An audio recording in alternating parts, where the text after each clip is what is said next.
How we doing, guys? Welcome to the preview and the predicted lineup. Club Brugge against Arsenal. We are back in action, and I've got a smile on my face again because all has been forgotten about over the weekend, and it took a little while to get over that defeat. It's not easy losing a game, especially with the way that we lost it with the last kick of the game.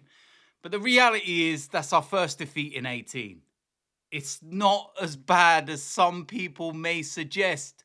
There's clubs out there that are in a lot worse situations than what we are right now.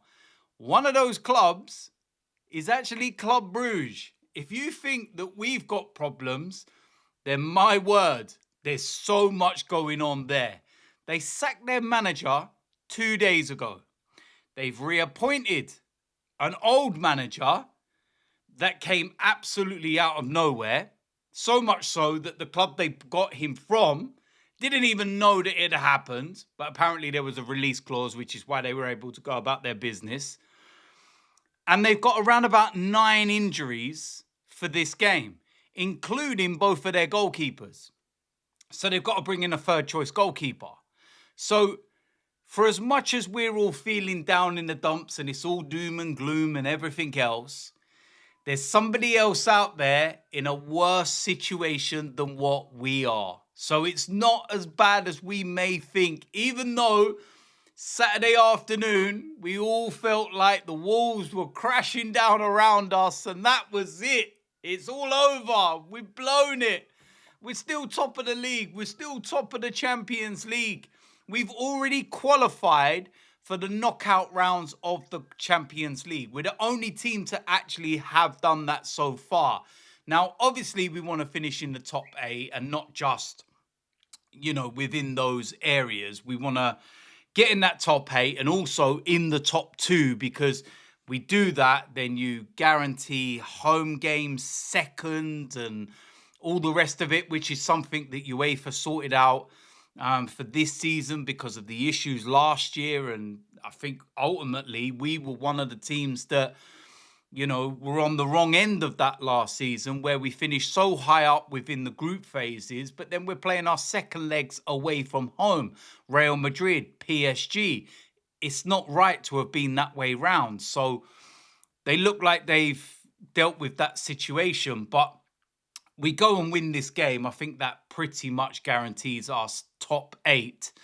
And you think next time out, we've got Inter Milan, and then we've got a home game, on the final week. And I'm looking at that and I'm thinking we should get the job done. We should go about our business. And when you look at the intensity of our game since we've come back from the international break, it's been non-stop. We played the North London derby. That within itself has, its own scenarios and, mentally and physically difficult and everything else. And then we play Bayern Munich, and then we play Chelsea away. We've got Brentford crammed in there, and then we play Aston Villa away. And you've got to remember, we've played all 5 of those games without Gabriel, who's our leader on the pitch. And we've played 3 of those 5 games without Saliba and Gabriel, the best defensive partnership in Europe. It's that simple. So not many teams would be able to navigate that and deal with that and come through the other side. And like I said, we're top of the Premier League still. We're top of the Champions League group phases. So it's not as bad as what we might think. It's not all doom and gloom, and it's not any issues at all. But I think that with the intensity of all those games, and they felt very much like cup finals, is probably the best way of describing it. You look at the Villa game, the Chelsea game, they felt like cup finals. They just, so much went into them. We've got a little run now where I'm looking at some of our games, and we've got Wolves at the weekend, and I watched Wolves against Manchester United, and Wolves were abysmal. We should absolutely steamroller them, but we'll get into that, after this game's done. But these are the games now where players need rest. Certain players need bringing out of the side, need resting, and we can just say recharge. And that is as simple as that. And we've said over the last couple of games that we're looking a little bit tired.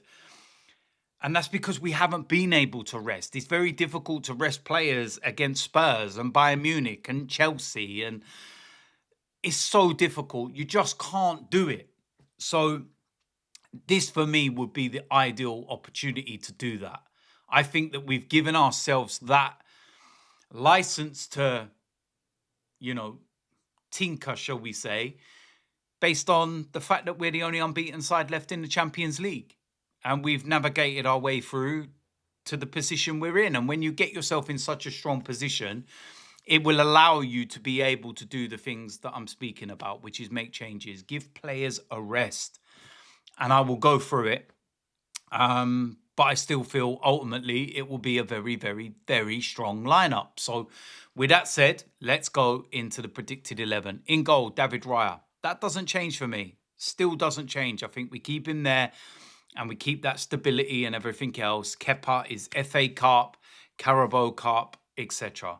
Maybe when we get to the final game of the Champions League group phases, we've guaranteed top 2, whatever it is, then you could bring Kepa in and simple.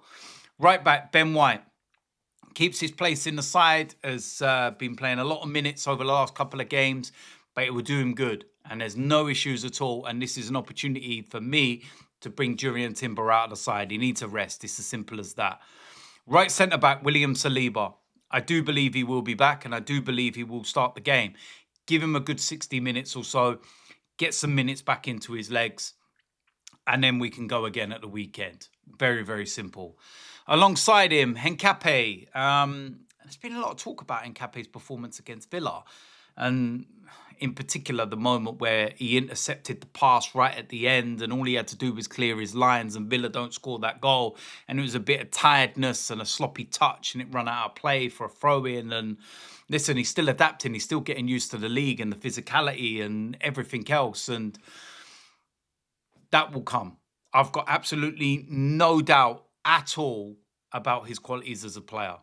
It's as simple as that. And he starts the game and we've got to start building that relationship between Henkape and Saliba, at least until Gabriel's back. Mosquera looks like he's going to be out for a while. So it's very, very simple. On the left-hand side, Miles Lewis-Skelly. Calafiori is suspended for the game against Wolves. So some people would suggest play him in this one. No, give him a rest. Complete and utter rest. He's one of the players that's looking very fatigued and very tired.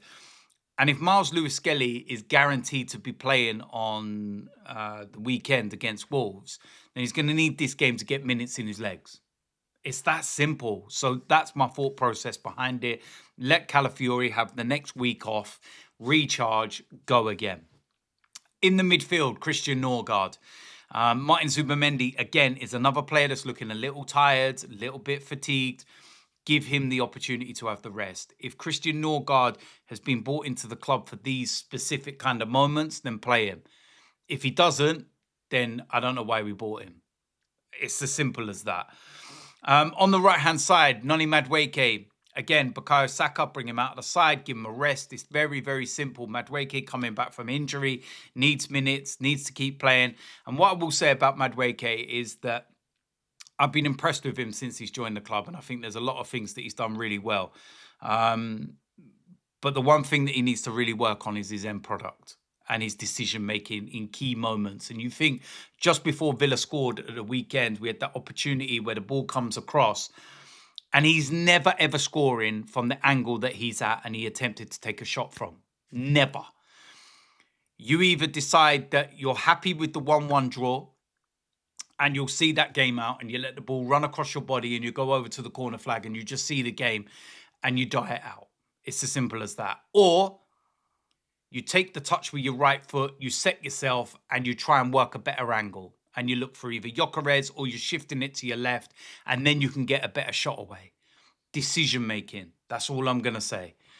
Next to him, Martin Odegaard. For me, he will start the game. Mikel Arteta will start him. He only played the game against Villa after coming back from injury, so there's no problem with minutes, fatigue and all the rest of it. He will start. Just release the ball quicker. That's all I'm going to say. Just release it quicker, please. Next to him will be Eberechi Eza. Only played 45 minutes against Villa, was taken off at half-time. Big mistake for the first Villa goal. He will know that. Very, very simple. But I'd like to see Odegaard and Eza as that, you know, two number 10s, shall we say. We've been crying out for it, and we kind of got 20 minutes of it against West Ham, and then Odegaard got injured. So this, for me, is the perfect opportunity to do that again, because I've got a feeling that we could do that at the weekend against Wolves. Very, very simple. On the left-hand side, we're going to go with Martinelli. I feel in Europe and in games like this, where there's space and everything, play him, use his strengths, pace, all the rest of it. Very, very simple. He starts the game. And then up front as the main striker, Victor Gyökeres. Played 45 minutes against Villa. Touch was dreadful. His anticipation was terrible. We talk about that Madueke situation. But Gyökeres at Sporting would be 5 yards further forward and tapping in that cross from Declan Rice. So I don't know whether he's lost that instinct. Something's missing. Maybe it's not, you know, to do with him specifically. It's to do with the fact he doesn't really know when to go, because he doesn't know when the ball's going to get played, because we're not really feeding him. It's an interesting one, but for me, he starts the game, and it's as simple as that. And listen, when I look at that lineup, there's changes there, but it's still ridiculously strong. But you're going to give the likes of Calafiori and Timber a good rest. The likes of Declan Rice, a good rest. The likes of Zubamendi, a good rest. Bukayo Saka, Leandro Trossard, all going to be getting good rest. And it's as simple as that. I think that's a strong enough side to win the game. We'll have the bench loaded up. Declan Rice, of course, is still one booking away from missing the next game. So if we can ideally not have to involve him and potentially miss Inter Milan in the San Siro, even though the game might not mean nothing at that time because of qualification already being secured and whatnot, then, yeah, I'd rather not have to worry about that, and we just don't bother, you know, using him. Let him have a rest. He needs it madly, badly. Like, oh, it's ridiculous. One player in particular he really needs to rest is him. So, listen, I think that's a strong enough lineup. I think that's enough to get the job done. We're playing against a side that are very fragile. A lot of injuries, new manager, all the rest of it. Let's go out and get the job done. It's as simple as that. So there we go. That is it for the preview and the predicted lineup. As usual, let me know in the comment section whether you agree or disagree. If you're new around here, hit the subscribe button, smash a like on this video, and I will see you a lot soon. I'm out of here.